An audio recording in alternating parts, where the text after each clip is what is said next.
Hello and welcome back to the Spotlight Games podcast for episode 135. Today we'll be sharing our thoughts on Ubisoft's latest flagship title, Star Wars Outlaws, and Concord, PlayStation's hero shooter that we just reviewed last week, that was released 2 weeks ago, is shutting down already. But we're going to ask the question, will it come back? Joining me this week, my sweet dumpster boy, Dead. No one knows or has heard from him. He's actually sick. But joining me this week from the JK Games podcast at Jerica Hannah. Jerica, welcome back to the show. How you doing? Doing good. Glad to be here. I yeah. have been itching to talk to someone about my experience with Star Wars Outlaws, so I was glad you hit me. We're going to talk all about it. And you know what I realized? I think this is the first time this is just you and I, which that's exciting. This is achievement unlocked. Trophy popping. What is that? What the kids say? Some kids say it. Okay. At the very least, some kids say it. Cognitive Clips in the chat says, "Hi, Mom. Hi, Dad." And he dropped some of our new emotes, which this is a great way to announce. So we have a Down to Farm DTF emote. Shut up. In the chat. And the way I'm streaming doesn't show it, but if you're looking at the chat in the Twitch app, you will see that Angry Dumpster Boy's eyes, they pulse. So Kayla in the chat, what is up, gamers? What's up with you, dog? Thanks for being here. We do have a lot of video game stuff to talk about because this is the Spotlight Games podcast where each week we spotlight the latest and the greatest in the world of video games. You can get it by subscribing to our YouTube channel at Spotlight Games Pod or by searching for Spotlight Games in your favorite podcast app. And hey, you can be on the show by tuning in as we record live, just like the aforementioned Kayla and Cognitive Clips are. So follow us on twitch.tv/Spotlight Games Pod so that you're notified when we go live so you can be part of the conversation. If you're here live, last night we had our penultimate stream of The Last of Us Part 2.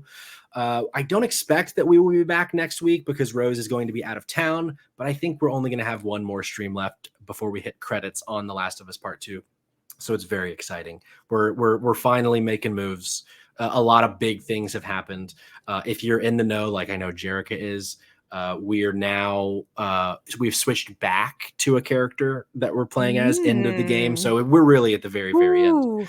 So yeah, follow us on Twitch or Twitch and social so that you know when we stream next. We might stream something next week without Rose. We'll see. Well, TBD. And then finally, last piece of housekeeping, join the Discord. We have a fun little Discord where we discuss what we're playing and generally goof off together about video games. So if that sounds like something you'd like, click the link in the description of the episode. Click the link in the social biosocial situation. Join the Discord. Jerica, I've done a lot of talking. I'm just excited that you're back and we're going to be talking about some video games, specifically Star Wars Outlaws. But we do always start the shows here similar to how you guys started JK Games with what we've been playing. Ooh. And so I'm curious, other than Outlaws, Jerica, any other games that you've been playing that you want to talk about, or are we just going to dive right into a galaxy far, far away? I've actually been chipping away at a game that's been out for a while, honestly. And it's about to go back to the backlog, unfortunately, because of the little bot thing that's coming out tomorrow, that little bot. Yeah. So, my sweet Astrobot. I can't wait. Really, your sweet Astrobot on your fantasy critic team. Sweet Astrobot for sure. But before getting into Outlaws, I actually was playing. Obviously, I'm a huge Kojima fan, but someone's like, "What the heck? You haven't played like most of the Metal Gear games?" I'm like, "Correct, but here's the deal. I've played enough." And I know a little bit about the story. I definitely watch videos. I'm no expert by any means, but I don't know who is really even with any of. I don't even know if Kojima's an expert. I don't know either. But I've never played Metal Gear Solid 5, and it has such a renowned fan base, and all I hear is great things. So that's what I've been playing in between. What do you think? So it's one of those. I don't know if I'm sometimes just really bad at like sneaking games, which we'll talk about that a little bit in Outlaws too. Sure. Yeah. Because immediately I was like, "Ooh, I like this," but like this was a little bit more realistic in Metal Gear Solid. Once I figured out like my game plan for how this game needs to be played, I don't think I was expecting it to be as open as it was, but once I sort of understood the area and how to like craft weapons and like try to be better at sneaking around and using my gadgets, I got really addicted to it. Just some of the missions, take a little while to That is true. progress. Like it was like, okay, if I'm going to take on this main mission tonight, this is going to be my thing tonight. Because like I got to wait till the sun goes down. I mean, I know I can smoke a cigar. True. Which already saying these things, it sounds so wacky, but I forgot that that's how you could make time move in that game, is with a cigar. But yeah, overall, it's a really fun game. Like it's, I guess it's the last big game that he was a part of before all this stuff with Konami went down and he started, his own studio. Right. So I immediately I was able to see a lot of the connections between like gameplay and aesthetic from Death Stranding. I was like, ooh, I see where, he got a lot of inspiration from this project to bring into Death Stranding. But yeah, I've been chipping away at that. I'm having a good time. It is wacky. I love it. I'm sad that it's taken me almost 10 years to play it. But oh my God, it really has been almost 10 years. Huh? Yeah, I looked it up when I started playing. And I was like, I'm such a loser. I have not played this game. No, I devoured that game. I think I've talked about it on this show before. I had a really weird journey with Metal Gear because Kayla in the chat says she's never played any Metal Gear. So the way that I consumed Metal Gear, because growing up, I never had a PlayStation in my youth. Okay. We were a Nintendo family. And then eventually, once I started getting like high school time-ish, I guess actually technically middle school, when the Xbox came out, my brother really wanted an Xbox to play Halo with all of his friends. And so we got an Xbox, and then we got an Xbox 360. And then my brothers moved out, and I was like, I want a Wii because I've missed having a Nintendo console. And so I just like never had a PlayStation. And also, the PS3 was really expensive back in the day. And then it wasn't until college where I started, I was like, you know what? I've heard about all of these good games on PlayStation. Uncharted. This was pre The Last of Us. Killzone. All these franchises that I'd never played before. Jak and Daxter, Crash Bandicoot. I had like dabbled in some of them at friends' houses. And then I was like, you know what? I'm going to get a PS3 off of eBay for like $150. And I was, as a quick side tangent too, then I'm like scrolling, I'm like looking for like best games on PS3, which is how I came across IGN, which is how I came across Podcast Beyond, which eventually led me to sit in this chair today. But that's, a different piece of history. But I was like, okay, IGN says that Metal Gear Solid 4 is the best game on the PS3. So I'm going to buy that. I'm going to buy Demon Souls. I'm going to buy Uncharted. And at this point, they were all like $15 each or something like that. And that's time to jump in. I know, right? I had so many games to jump into on the PS3. And then I played MGS4. And I got like 2 hours in, and I'm like, "What the fuck is happening?" You're like, what did you sign up? Wait, what is it? Because why does everybody think this is great? This is so wacky, right? Because if you don't know the storyline of Metal Gear Solid 4, the story ends with Metal Gear Solid 4. Yeah, all the other games are like different points of the timeline. So I am seeing the end of Snake's journey, and I'm like, I am so lost. So I played 4, and then I circled back, and I played 1, 2, Peace Walker. I never played 3, which we talked about the last time you were on the show. And then so I did all of those within like, I don't know, 2011 and 2015. So then when Metal Gear Solid 5 came out, I was just like so in on Metal Gear, and I devoured that game. I probably put like 150 hours into Metal Gear Solid 5. It seems really easily like I don't know how long it takes to beat the game, but I just for the percentage, and I feel like I've played like a lot. Like I've probably put in at least 15 to 20 hours, and the percentage bar that shows up of how far you've gone is not even at 20%. I feel like, but there's so many little side things to do, and I want to do them all. I want to build up the base. How long to beat says like the high end of the spectrum is 180 hours, but it says 48 and a half hours is like the baseline. Yeah, I'm just getting way too distracted by all the other random things you can do in that game. There's so much to get distracted by. I mean, so much to get distracted by. In fact, we got distracted to start this episode because we're here to talk about Star Wars Outlaws. I've not been playing anything other than Star Wars Outlaws. Yeah, since it came out, me too. Yeah. So this was a game that last time you were on, we had talked about, this was about to come out. It's on Kayla's fantasy team. I was really gassing her up. I was like, this is going to be the game. This is going to be the one to get you over the hump. And then has not reviewed well. But we're here to tell our own story. Are we going to agree with the critics? Are we going to have our own opinion? I guess you're going to have to continue to listen to find out. So, Jerica, I throw it to you. I personally haven't read anything about it because I wanted to come into some situation without. I just know people are saying it's okay. That's really what I'm hearing, but I haven't heard like specific critiques. So I really wanted to see what I thought about it because I'm pretty easy to impress. Sure. And if you slap Star Wars on, and I'm going to go and preface with like, I'm not a Star Wars. I am a fan of it, but I'm not a diehard fan. Like I could not tell you right now where this takes place in the timeline. I don't know. I don't know who's alive. Is Anakin alive in this? I don't know. I don't know. I roughly know where, but I'm also not a diehard. I'm somewhere between casual and diehard. Like I take in a lot of Star Wars media, but I don't know all the ins and outs of everything. I just like the world. And, you know, I like a good sci-fi adventure. So that's why I'm always going to hop into whatever Star Wars game comes out. And immediately when this got announced for the first time, I just remember being like, whoa, this looks so cool. They've been working on this. This is coming out this year. Cause I feel like they announced it like the end of last year or early this year. I can't really remember. Something like that. Yeah. That sounds, it was short turnaround time with announcing this big project and saying, hey, it's coming out 2025. And I was like, or 2024. And I was like, no way. With all that to say, I was not skeptical, but anytime a Star Wars game comes out, I'm always like, I don't know. Yeah. I don't know.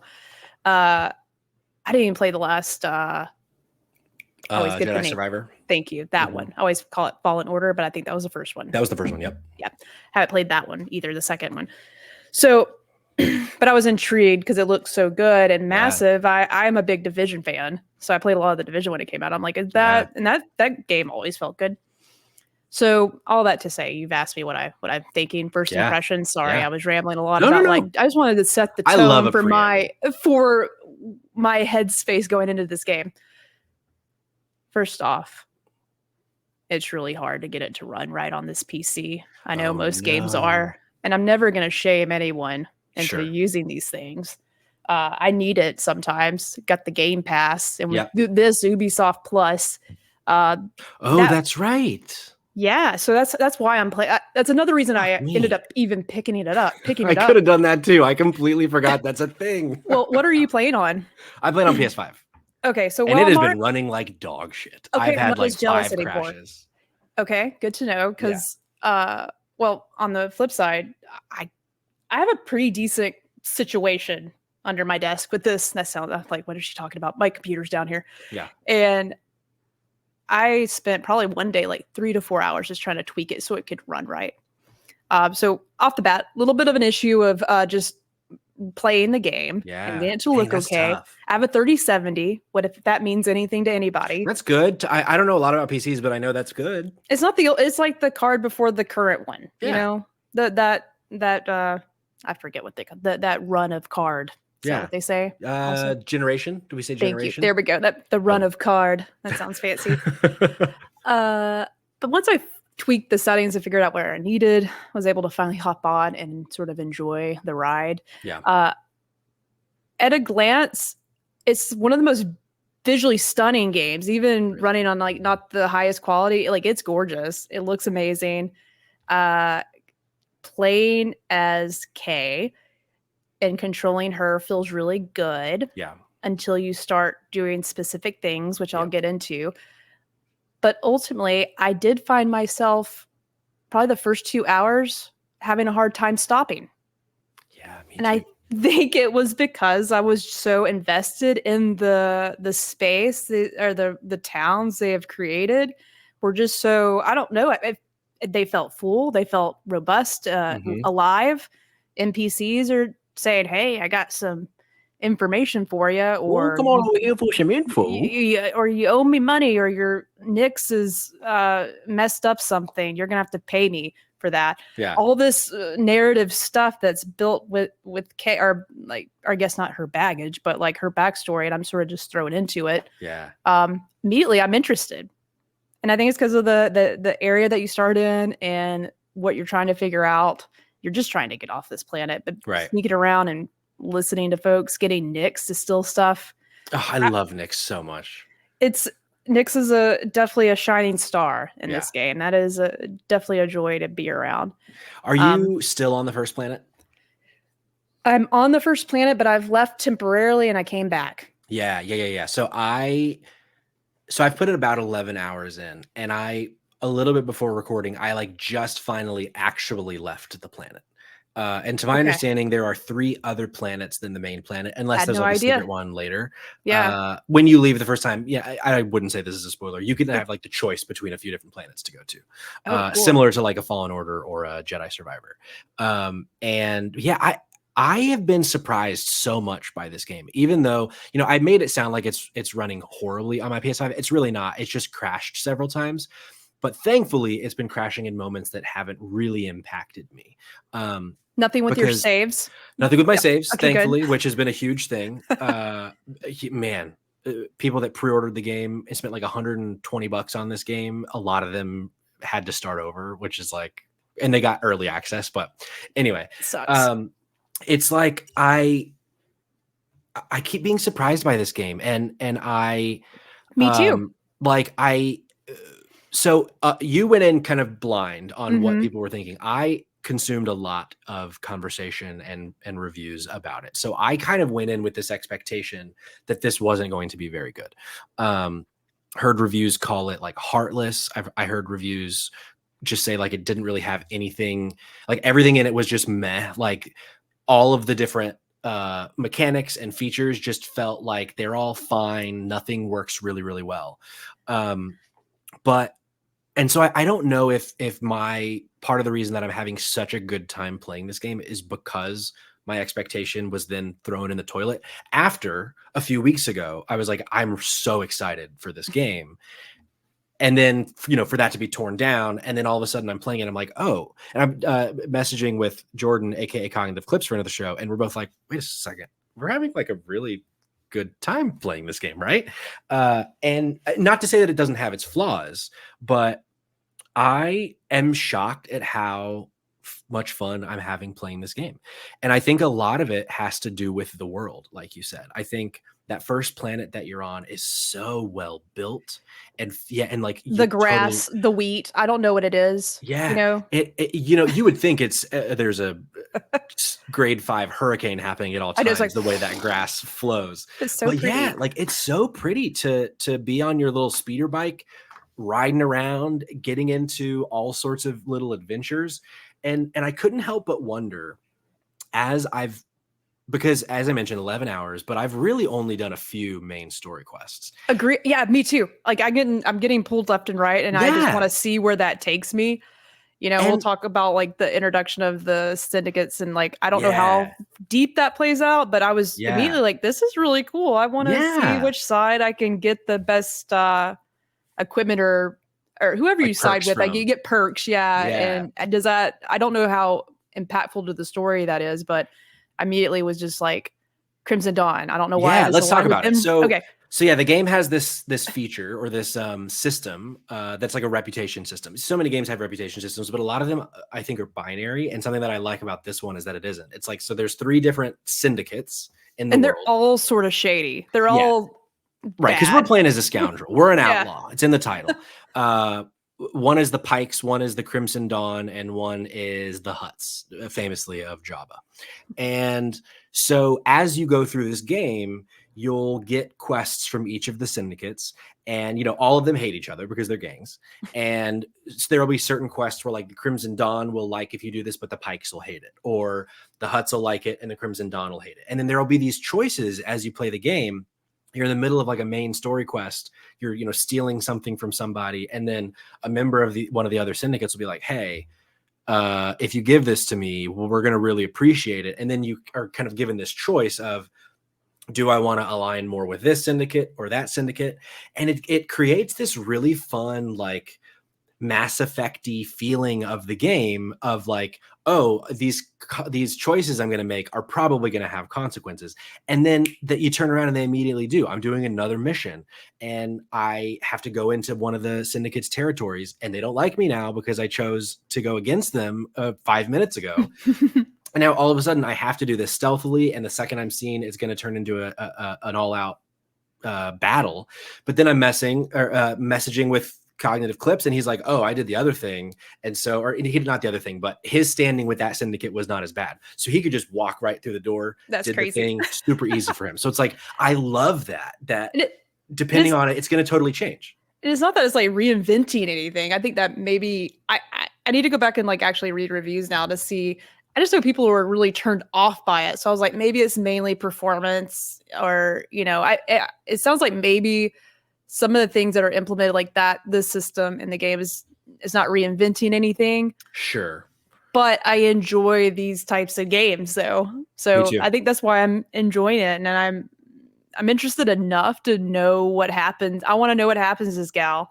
Me too. After she keeps siding with Crimson Dawn, does she actually get where she needs to? Yeah. Where's her family? You don't know. Like, they don't give you a whole lot. Like, as far as like being really like wanting to know what happens next, I don't really feel that, but I'm invested enough to see, like, I don't know. I'm more interested in just my choices I'm making for myself and how it's going to impact the story. Well, I feel like this is when a Star Wars game is at its best. Like, I think of games like Knights of the Old Republic, which is one of my favorite video games of all time. And like, that does have a really good story. So it's kind of comparing apples and oranges. But one of the best things about that game, in my opinion, is the just getting lost in the world. So many different side quests. It's a BioWare game. So like, you know, they're the best at it. So that, you know, that's part of it. But something that I think is so interesting about the IP of Star Wars is how like full of life all of these different places can be. And, you know, it's so greater than because of the kind of the source material. And so that's what I want from a Star Wars game, is to be in a place like Tashara, which is the first planet. And I'm walking through these like scummy streets and I'm just getting pulled left and right to all of these different things. And so, yeah, I'm having a great time. I will say, I'm curious to hear your thoughts on. So one of the really big critiques that a lot of people have with this game is the stealth elements. Yeah. Is just the gameplay in general. There's, you know, there's a lot of stealth focused missions and virtually nobody likes it on the internet. Where do you fall on the stealth side of this video game? It's just okay. I think that I feel like it's okay. I really haven't found, like, is this easy or hard, or is it just okay? You know, because sometimes I just really can't tell if the enemies actually see me or not. And then if they do see me, I'm like, there's no way they saw me. I don't know if it's some of that with you, or like, the AI is pretty bad. I'm just like hiding in the grass and literally I could just lure like all the stormtroopers one by one, like to the grass, and I just punch them, you know?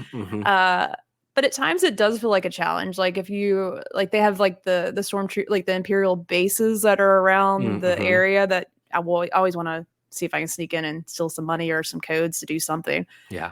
Those are a little bit of a challenge, but most of the time I can figure out a way to sort of cheat the system, which, you know, I know it's part of the game, but it's not supposed to be a part of that. Like, sure. And coming from Metal Gear Solid, like a 10-year-old game, I thought that was a really interesting connection. I'm like, well, that Metal Gear Solid is obviously feeling much better than what I'm experiencing here. So I don't know if they just didn't know where they wanted to land with that. And there's not a lot of, correct me if I'm wrong, like Division 2 is probably their last big game, or I feel like I could Google that. The company that made this game, they're the last two games they did were Division 1 and 2. So I feel like, and there's not a lot of stealth in that either. You're just using a lot of things to just I could use my words better right now. You know what I'm trying to say? Like when you're hiding behind something. There we go. There's a name for that. A barrier. I don't know. Protection. I can't. Oh, fuck. What is that word? I know exactly what you're talking about. Cover. Yes. Cover. We call Jesus it cover. Christ. Yeah. You don't really do a lot of that in this game. It's like either hiding in grass or being really quiet, or just using Nyx to jump on them, tell Nyx to jump on them. In stealth situations, Nyx is goated. Like I've found that Nyx really helps a lot. Like so my experience so far with the stealth, it is, I think, by far my least favorite part of the game, but I'm getting better at it. And so it's starting to kind of click with me more. But honestly, my biggest problem with the stealth isn't that the stealth isn't very good. It's the autosave system, which, you know, it might, Yes. you might be I'm like, glad you oh, brought it up. you know, get better. Oh. But like, there are times, those Imperial bases you talk about where I'm like, I am actually doing really well with the stealth. I've taken out half of these stormtroopers in this base. Got 1 or 2 left.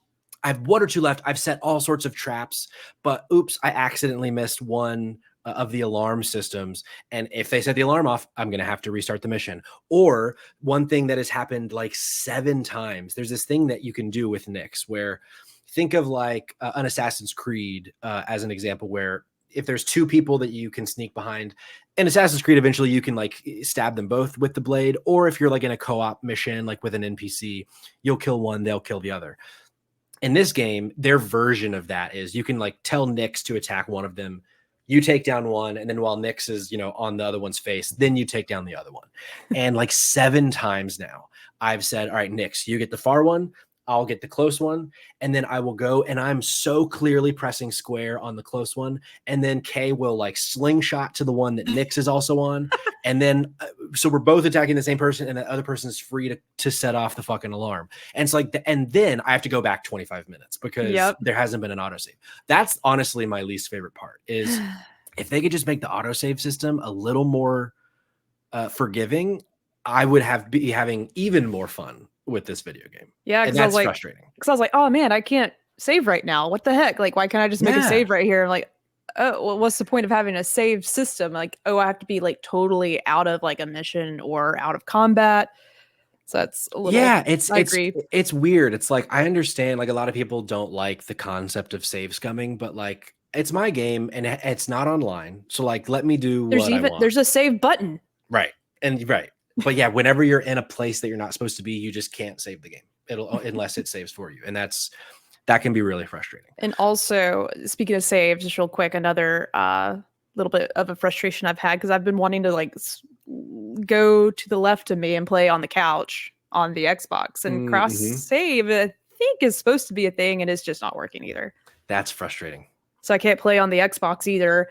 I am stuck here on the PC. Dang. I wonder if that's something that if there's it's like a bug that it's not working. It's definitely definitely a bug. Like I was in the subreddit. I've been in the subreddit for Outlaws a lot, trying to read like, am I doing this right? Has anyone had luck playing this with the 3070? What setting do I need to put it on? I've learned so much about my PC in the last like 48 hours. It's insane. Yeah.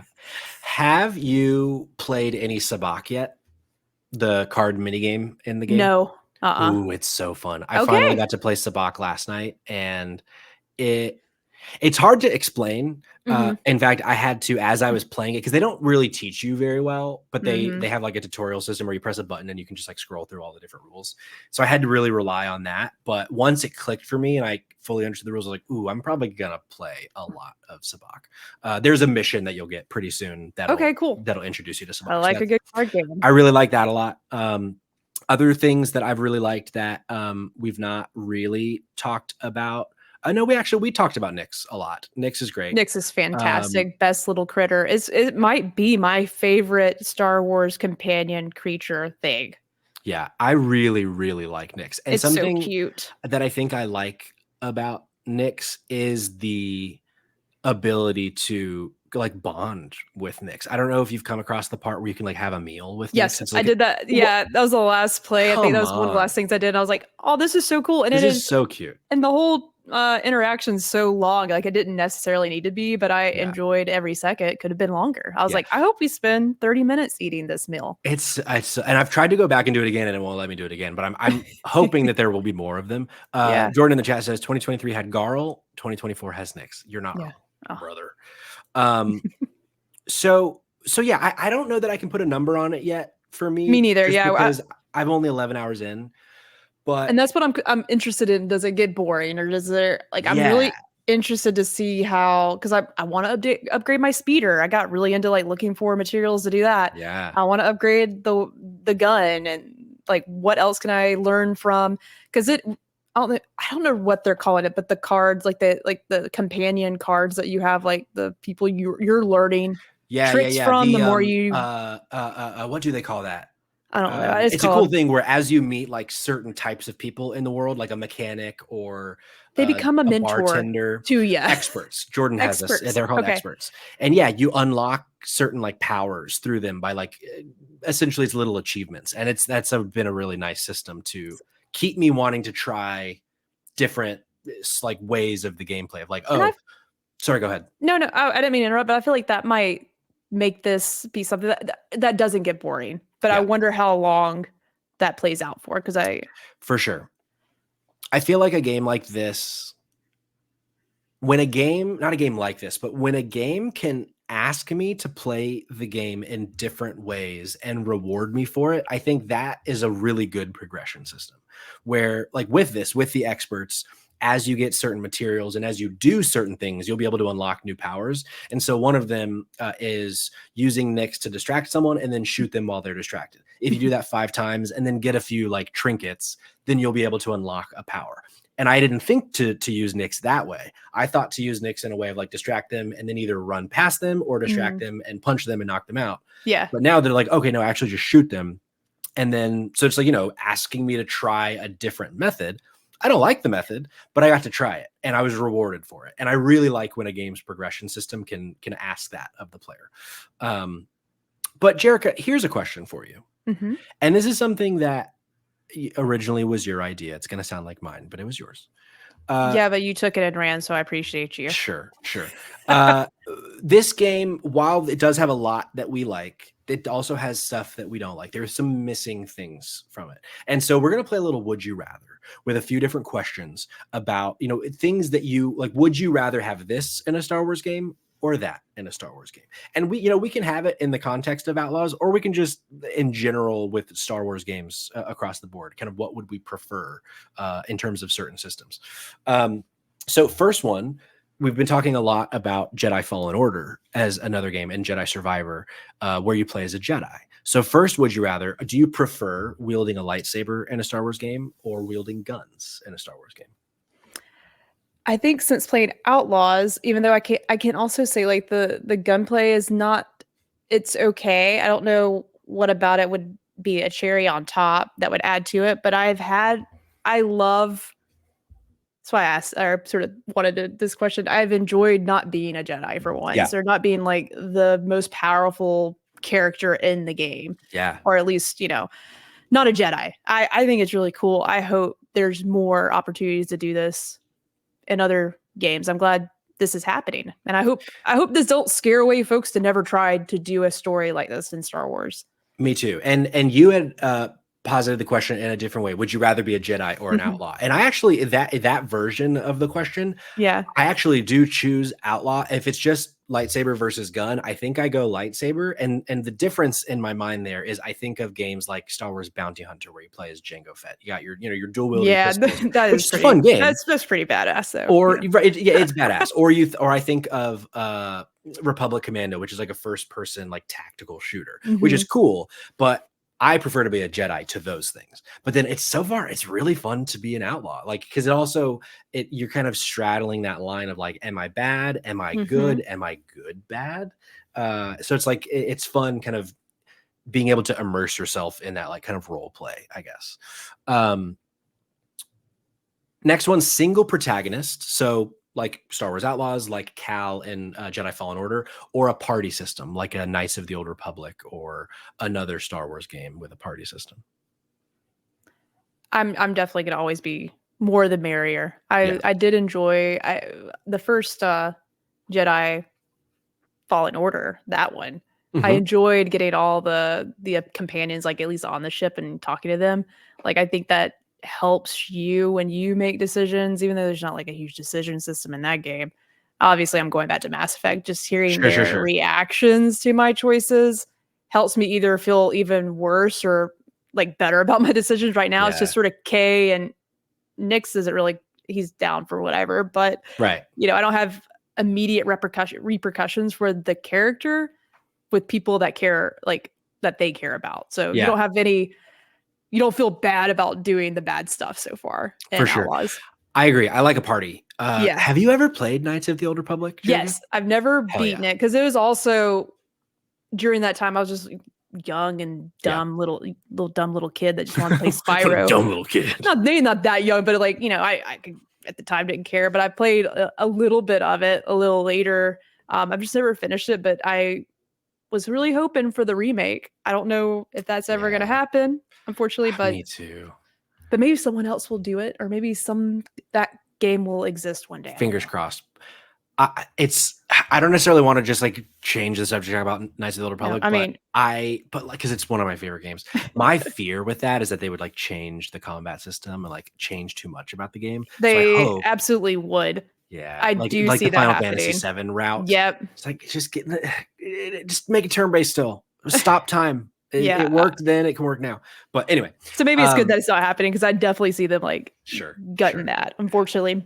What about the reputation system of like light side and dark side? So like in Knights of the Old Republic, compared to this one, this like multiple factions, a lot more gray in the reputation system. I've never felt bad about being bad in certain games. That one's just sort of like I can go with either one. Yeah. I do feel maybe a certain way not knowing. Comparing Outlaws to everything else I've played with the Star Wars games, like if I'm a Jedi, I never want to do like the worst things, because I don't want to turn like evil, dark. Yeah, I don't want that to happen. But I think the downfall of that binary system is that like, okay, I'm a Jedi and I'm going to want to be as good as I can. So then it's like, so I know what happens if I don't. Right. Exactly. So fall in love. Right. So it's like, okay, well, even if the bad choice seems cooler or better, I'm going to do the good choice because I've chosen to be a good person in this run. But with this system, it's very much like just what serves me in that moment. And that's kind of cool. So only 11 hours in, maybe by the end of it, I'd say I prefer the other one. But right now, I prefer the Outlaws style system. Yep. What about a story that affects your story and your allies or staying on a fixed path? I feel like we're going to skip that one. I think I mistyped something. A game more focused on story. Again, example, Jedi Fallen Order, KOTOR, whatever. Or a game more focused on gameplay, like a Battlefront. Or even, there's a story in Republic Commando, but it was a bit more about the gameplay. Where do you fall in that? Definitely more. I didn't play any really, like I played a little bit of Battlefront, but I am so dialed into like the story. Anything else I can get from. I enjoy the movies. They were fine. I mean, I enjoy Jar Jar Binks. So if there's any chance he could show up in another game, in a game, I'm gonna play it. So story for Star Wars all the way. Rather have a good narrative with that. Me too. Yeah, in fact, with the new Battlefronts, I barely played them because the second one did have a story, but okay. Where do you fall on this one? Centered around like a certain movie or set in like a specific time, like this one is, where like this, as Kayla said earlier, I don't think I read it out. This one is like at the peak of Darth Vader. It's like toward the end of the original trilogy. So kind of something where there's like a certain thing that's already been set in the canon that this is around, or something unrelated, like a Jedi Outcast, which is like way, way, way in the past, or something like way, way, way in the future. Like, do you like having that connection, or do you prefer it to be kind of nebulous? And so I want, this was, sometimes I feel like some of our questions were similar. This was my question, right? And that pretty crazy. I think I asked or something similar. Oh yeah. You did. This was my own question. The reason why I wanted you asked it so much better than I did. Let's read yours. Would you rather a story take place in a timeline that hasn't been introduced, or play through a timeline represented in the movies? What a better, cleaner way of asking that question. That's the way my baby brain's adjusting to it. Because, like, to be honest, like I do have to ask Kayla, and I know her brother's really into Star Wars. I have to ask them, like, what's happening here in the Star Wars timeline. Sure. And I am curious. Like, I don't know. I personally couldn't tell you if anything's been beyond the latest movies, like any piece of media that's been after that. Like, I'm sure there's maybe a book or two. There's been a lot of shows on Disney Plus. That's really most of what they've done since the last movie trilogy. I didn't consider like The Mandalorian. Yeah. Does that take place? No, that's still no, because I remember that main guy. Yeah, see, I'm horrible. Place. I couldn't tell you where anything. Yeah, takes. Sure. I would like to go toward the or it might be like in between, because We don't need to spoil that show, but there's some characters in that show that show up later in the movies, in the old movies. So I think I am all on board for new additions. Like, if it is something in a timeline where one of these main characters exists, I'm always looking forward to seeing, will I see Jar Jar Binks? I don't know. I like to sort of leave it up to... All you care about is, are we going to get Jar Jar? I think he's great. But also, like, I like to sort of not know what to expect because I'm not familiar, or even, I mean, the timeline I'm sure is long. It's so big. It's like this right here. So big. It's even. And there's areas like, about that size that you probably could get some action in. Oh, for sure. And not even see Jar Jar Binks or Anakin. Yeah. that probably didn't make sense, but it made perfect sense. And I'm down for those stories. Anything that hasn't been touched, I prefer. And I think the games would be a perfect opportunity to do that. They've sort of done that with, I feel like, I always forget his first name, Kestis. Cal. Kestis. Yeah. I tend to agree, specifically in Star Wars. I do, like Kayla in the chat says, love a good cameo. I do like when there's that connective tissue of like, bringing in a character that we know, or like, oh, I know where we're at now. Like it's fun as an audience member to have that moment. But there's just so much Star Wars stuff that I kind of prefer when they don't reference other things, because it's just, oh, cool. We're in like an actual new chunk of the timeline. Fucking Anakin's not going to come out of a wall. Luke's not going to pop up with a horrible CGI face. Like it's fun now because there's just so much of it to kind of avoid that. But I get it. Yeah, it's sort of interesting to think like not a lot of that has happened, because I feel like every game there has been a cameo. Like there has been one of those characters. So like, are people just afraid not to have that connection, like to make Star Wars, or is there a rule? Like, can you not make a Star Wars game without having? I wouldn't be surprised if that needs to be a rule. Yeah, I wouldn't be surprised if the executives are like, it has to connect because that's how we get people in the door. I wouldn't be surprised because for them it's all dollars and cents. Okay, just a couple left. Would you rather play as a well-known, beloved character or a new character / potentially create a character? Make my own character. I always want to create my own character. We sort of just had this long conversation about like, I just want new, different stories, but it's always cool to say that like I can create a character to live in this world, and like, who do I want this character to be? It's like, I'm so excited to see the Dragon Age. I know I'm going off on a tangent. I cannot wait to see their character creator. Yeah, because like I love a good character creator, and like you don't see that a whole lot. So when you do get to make your own character, and if it's in the Star Wars universe, it's like that's everyone's dream. Yeah, like, yeah. Why don't people do that more? I don't know. Yeah, I was listening to the Kind of Funny pals, your pals, Jerica, talk about this game, and Barrett, who's #1 Star Wars girly over there, is like, his theory is that we will never get to create a character in Star Wars again, because that way it can't be canon and they can't make toys. Yeah. And I totally get that. Like I also won't be surprised if we never get to create a character, but there is something really cool about getting to create your own character in Star Wars, like the KOTOR games, of getting to start your own story from scratch and go that way. So I also prefer to do the create a character. Because also, like, when it's a character that they make, like, there's the chance that the character doesn't click for you and doesn't speak to you, and like then you might miss out on a lot of really cool shit because you just like don't connect with the character. So we definitely agree. Might as well just remove it from my potential things I'll experience before I die. But I'm gonna leave Jar Jar Binks in the next whatever game I play, Star Wars game. It. He still could show up in Outlaws. I don't. Right, Kayla, can Jar Jar Binks show up in Outlaws? He could. Okay. Because the last time we saw him technically was in the 3rd movie. Yeah. But number 3. But he don't die. So no. He thinks, he thinks he can't. That's my Jar Jar Binks impression. I can't do. I don't know why I did the shoulders. I do have a Jar Jar Binks impression, and I get in trouble every time I do it from my wife because she does not. Oh man, I bet it's great. But hey, she's not in here. Yeah. Go ahead. All right. I'll close my eyes and pretend he's in the game. Yep. Mr. Jar Jar Binks. Ooh, I have a little. No, I have that's a little good. Like, crack going. If I can get a little higher in the pitch, it's even better. So it's there. I'll work on it off I'm gonna stream. work And on mine bring it too because back. I did that. That was not great. Let's see. Last one. Star Wars game that's just focused on ship combat, or a Star Wars game that's first person. So gunplay, saber play, whatever that is, versus ship play. You know, that's actually a tough one to actually pick. Like if you had to choose between the two, because I've played. I can't remember the name, but the most recent is it. Squadron. Thank you. Yeah.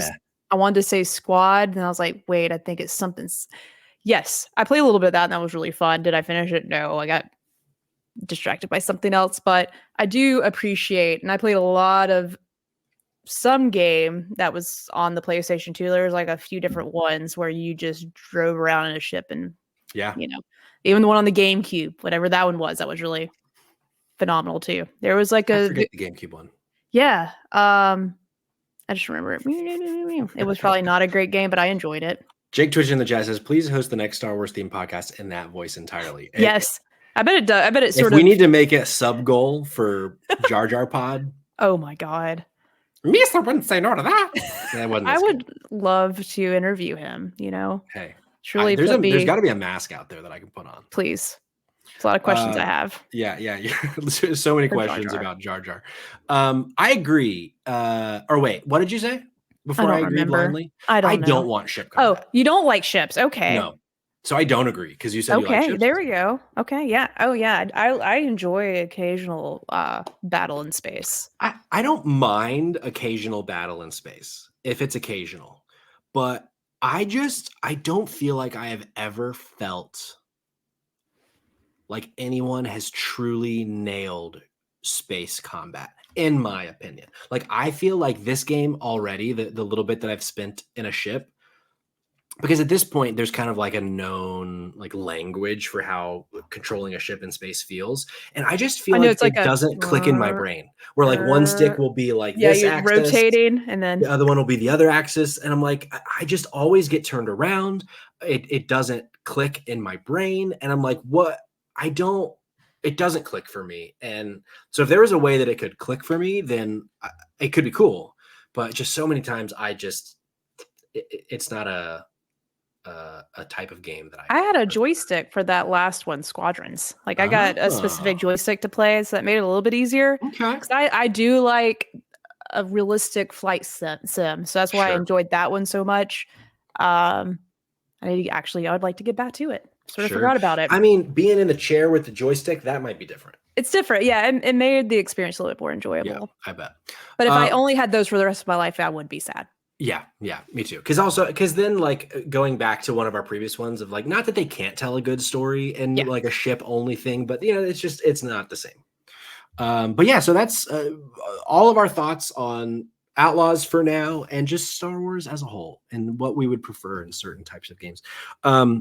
We'll keep you posted on our thoughts. I would expect, if I were to guess right now, I'll probably land in like the 7.75, maybe 8 range on Outlaws. But anything below that, I feel, unless the game just falls off a cliff, I will be surprised if I land below a 7 by the time I'm done, with the experience I've had through 11 hours. Yeah, I agree. Because like anytime I honestly think like a game's always an 8 or higher for me if I'm just itching to get back to it. Like, you know, and like actually want to drop everything I'm doing, call out to work, like thinking about those things. Yeah. I'm like, okay, the game's not too bad. Yeah, but once again, I'm just barely scratching the surface. So it's hard to say.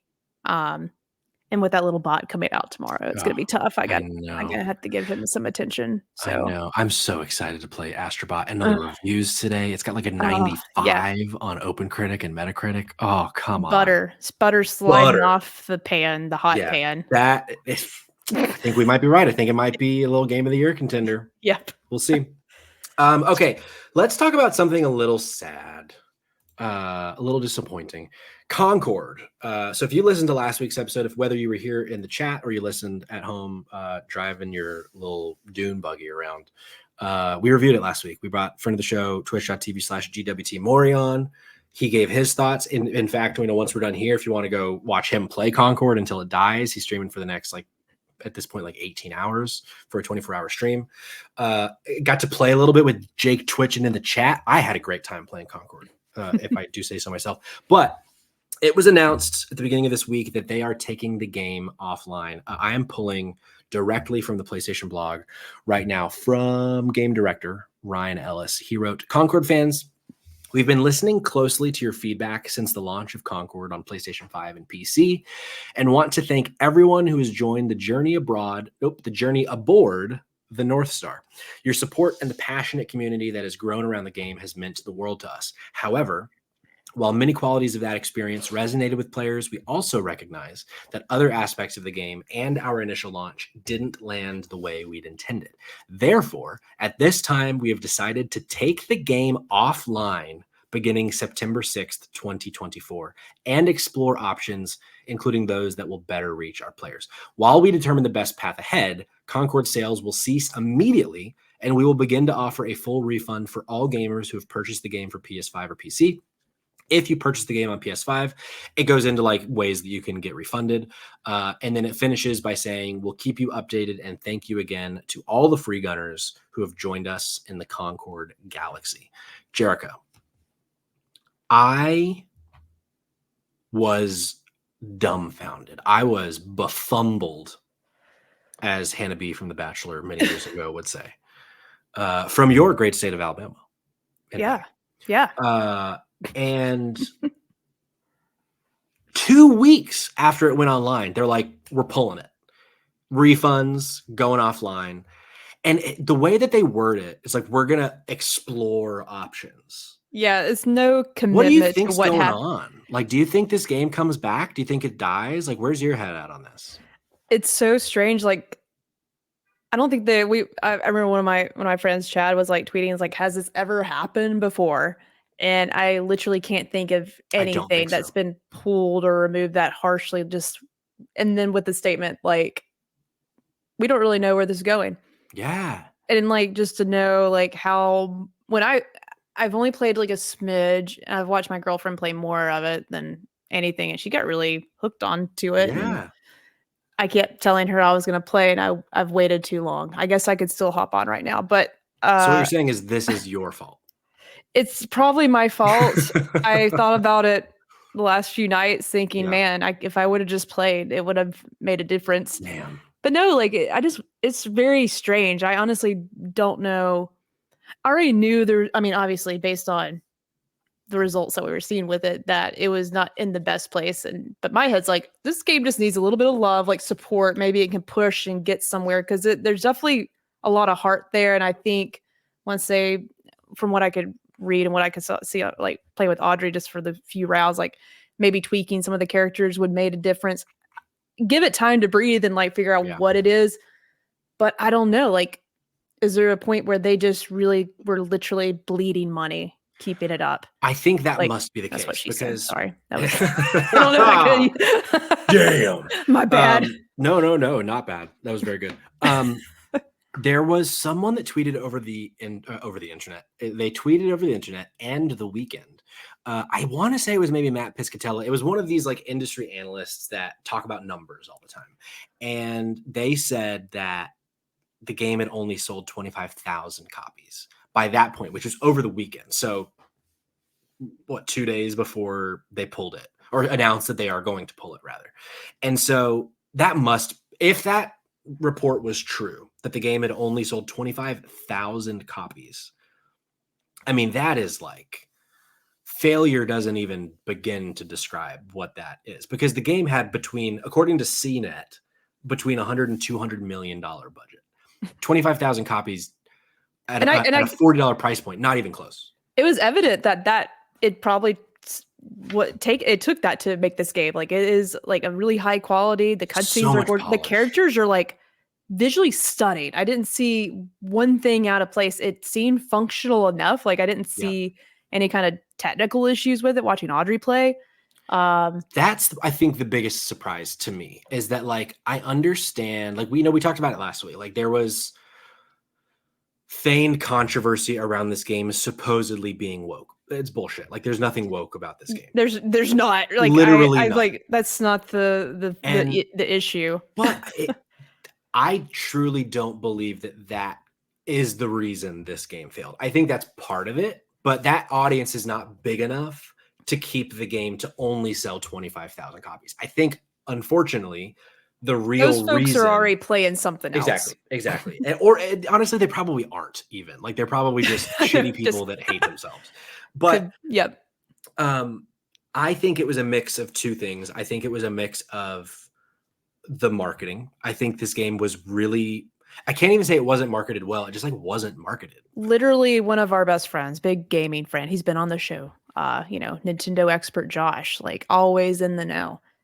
We were texting about this game in my other video game chat, and he was like, "What is this?" Because it was like the news that it was being removed. He's like, "I didn't even know this was a game. That's where it failed." Crazy. Like just like pretty avid gamers missed out on this game. So it's very interesting. Like, it's wild. It is. I want Jason Schreier to write a book on this. There's gotta I'm ready be to read all about it. If this game doesn't come back within 6 months, there's gotta be a Bloomberg report on what went down. Yeah. But I kind of feel like so now that we know that this is happening, I kind of feel like, because the other issue I think that caused this game to not sell was the fact that it was $40. When so many people were like, this game needs to be free to play. It needs to be free to play. I just assumed it would be. I sort of forgot that. I was like, what? That wasn't the plan with this. But honestly, based on what I've seen, like this had to cost something. Right. That's what their plan was. And like the dramatic irony from where I'm sitting is that the game truly was worth $40. Like it was getting all of the content, getting all of the characters, getting all of the modes, and Maury on the show last week was like, his biggest criticism was there weren't enough modes. As someone who doesn't really play in this space much, it seemed like enough modes to me, but I'm not the target audience. Yeah. But the fact that all of these other games in this ecosystem are free to play seems to have been too big of a hurdle to jump, because in the few sessions that I played, and Jake was saying the session that we played the other night, apparently they yanked it from his account pretty soon after, which is crazy. So he was like, that's the last session I played.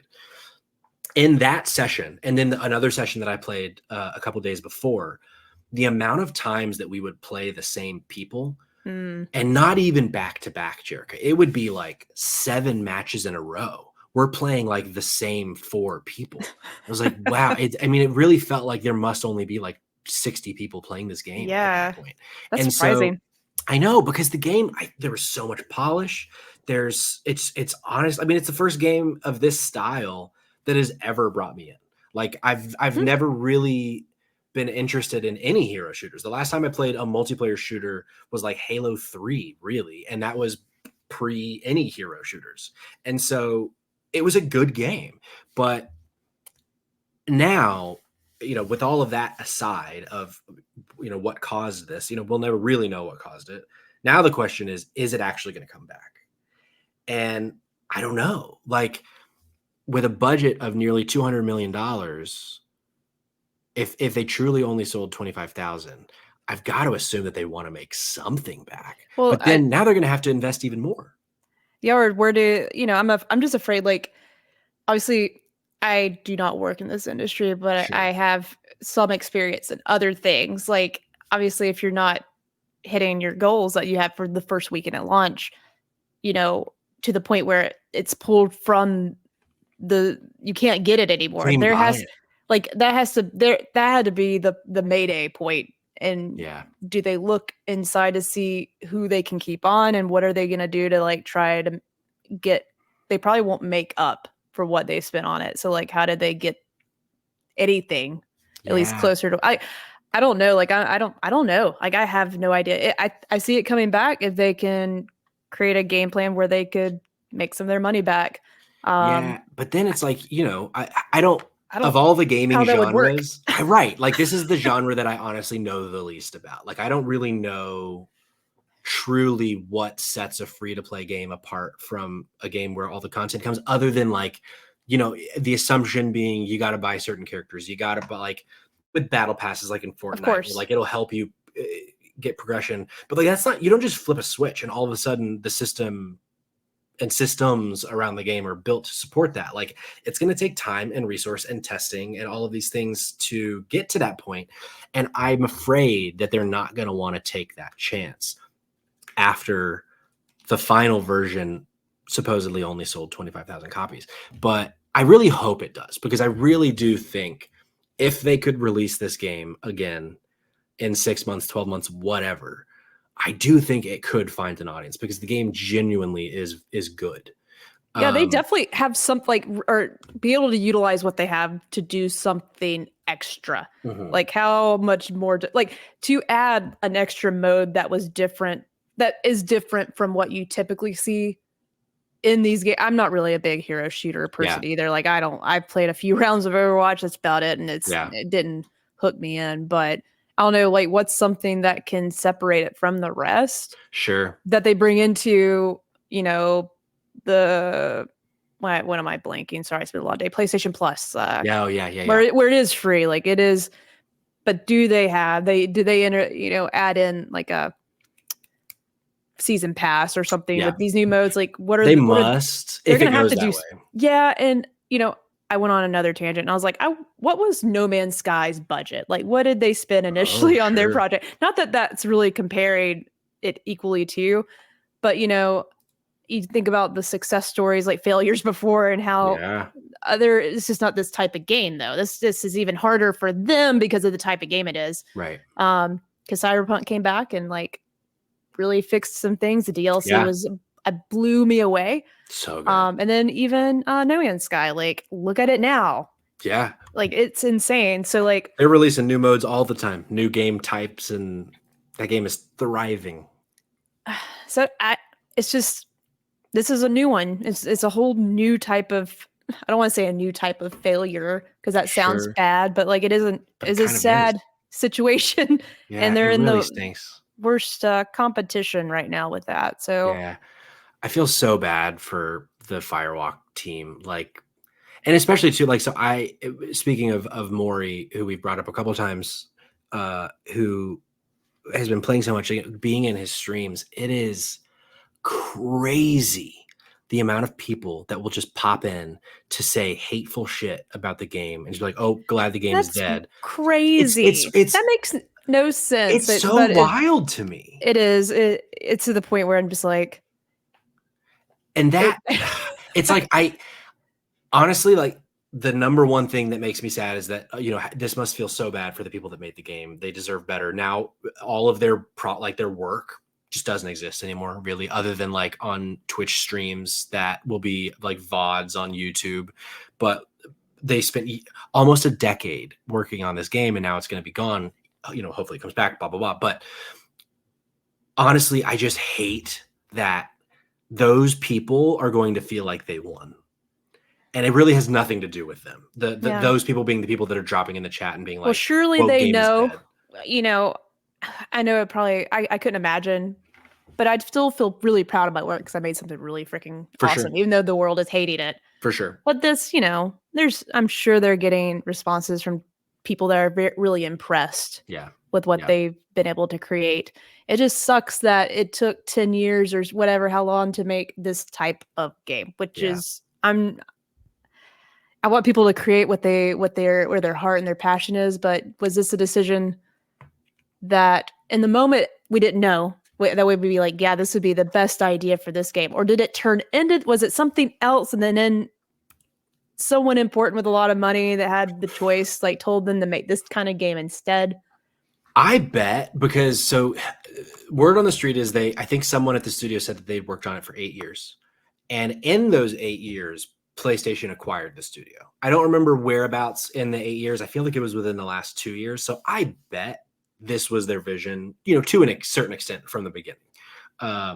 Because also, if you think about the timeline, 8 years ago is when a lot of hero shooters were starting to like become big. So I bet this was kind of the vision. And you sort of just don't know. Like, but you don't know. I was about to say, hey, that was a dumb decision, but literally in that moment, I would have known like this is a bad idea because it seems to be the hot shit right now. So like, that's where game development is very tough and evolving all the time. Yeah.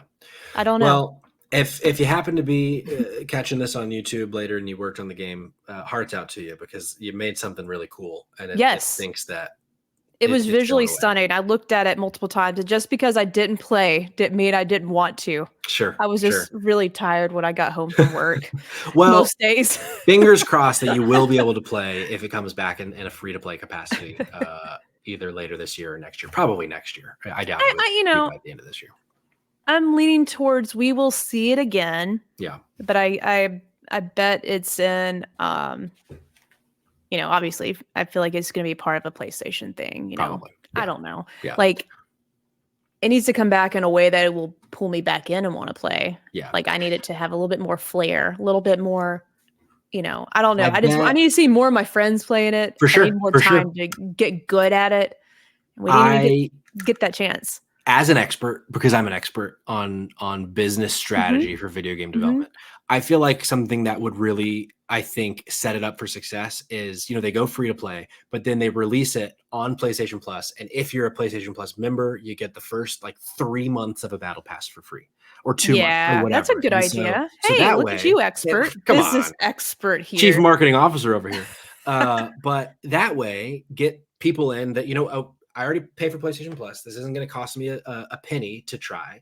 And they're giving me, the peak XP bonuses. They're giving me the ways to progress faster with the battle pass.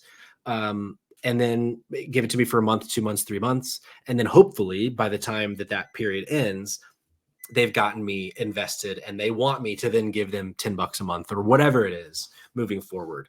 I feel like that's probably the best potential way that they could bring it back in a way that makes a splash. But what the fuck do I know? My throat just made a weird sound. That bubbly sound when air moves. Did you hear it? I didn't. I wish. Okay, good. I wish I'd have commented, but it was really loud. It was it sounded like that to me. Yeah. Well, I think that is probably the best way to end our show. Good. There truly no better way. But let us know before we go. Write in mail@spotlightgames.net. Send us a DM. What do you think about the Concord situation? Also, what do you think about Star Wars Outlaws? Actually, you know what? I just remembered. I'm bad at my job, Jerica. What? I asked for feedback from our audience, and then I didn't share it.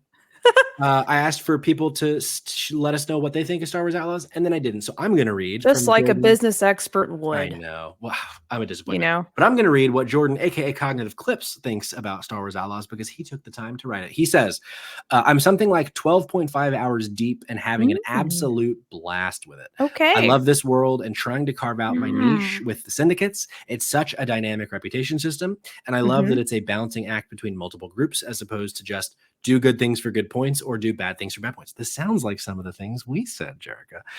Really makes you stop and think if breaking into this particular outpost for treasure is worth risking the reputation points with your preferred faction. And yes, stealth isn't perfect, but after an initial hurdle, I've gotten more used to it and also better at it. I can read, I promise. Plus, I've gotten certain, he didn't say that, I did. I've gotten certain stat boosts thanks to Syndicate reputation that can help with staying undetected with the sunglasses emoji. I'm still on the first main planet and TBH, which means to be honest. If this was the entire game, I'd still be having a blast, but I know I have 3 other planets to explore and take in the sights. Very much looking forward to it. So honestly, we could have read that and saved 30 minutes of a conversation because that's all we needed. How we also feel.